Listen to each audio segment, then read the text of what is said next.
This is Defying the Odds. It's episode 5. Don't go away. You don't want to miss this. I'm moving. I'm going. I can't stop. I got motion. I'm moving. I'm going. Can't lose focus. I got motion. I'm moving. I'm going. Red Corner Boxing. We're in the game.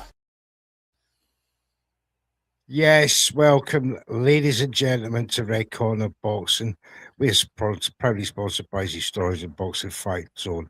It's episode 5, Defy the Odds. Mr. Neutral, my man, the boxing man, as we go over Britain's heroes in Defy the Odds on their journeys to stardom and Hall of Fame type love.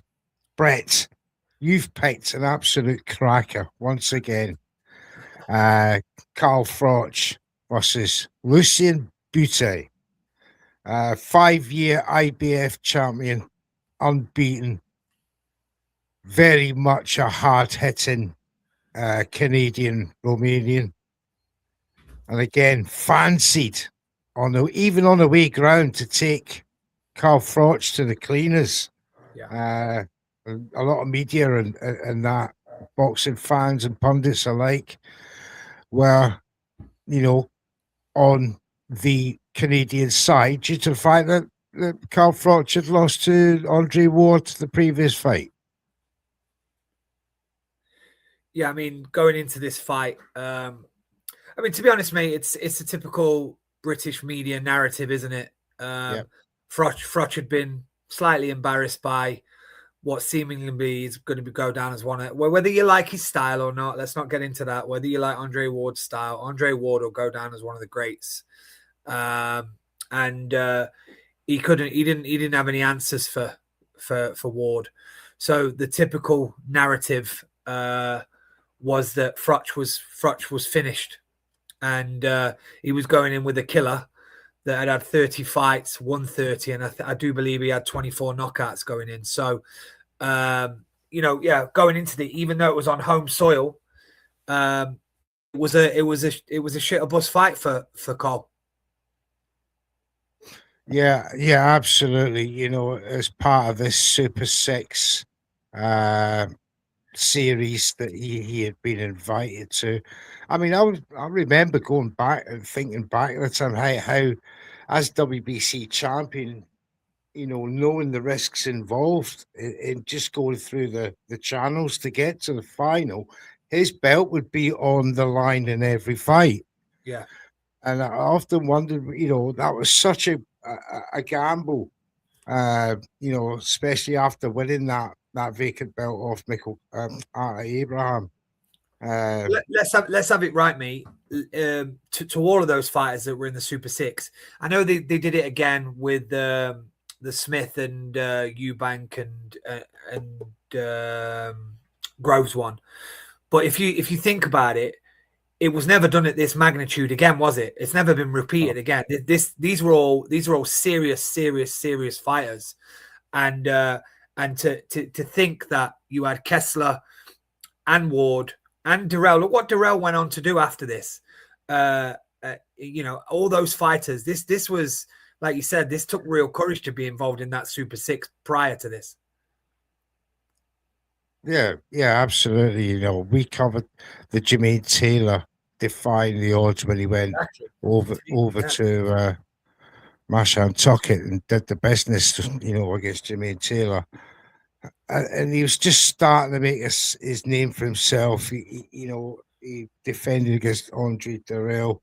Then that Mikkel Kessler defeat, which, some would say that was pretty harsh. I hadn't thought it was a draw myself, I'm very shocked at the 117-111 score by one of the judges. But, he because Kessler, after that fight, got a damaged eye, Froch got a lifeline. Yeah. Let's talk about that, because that is a massive moment in Carl Froch's, ambitions to becoming a 3-time world champion. Yeah, I mean, ultimately,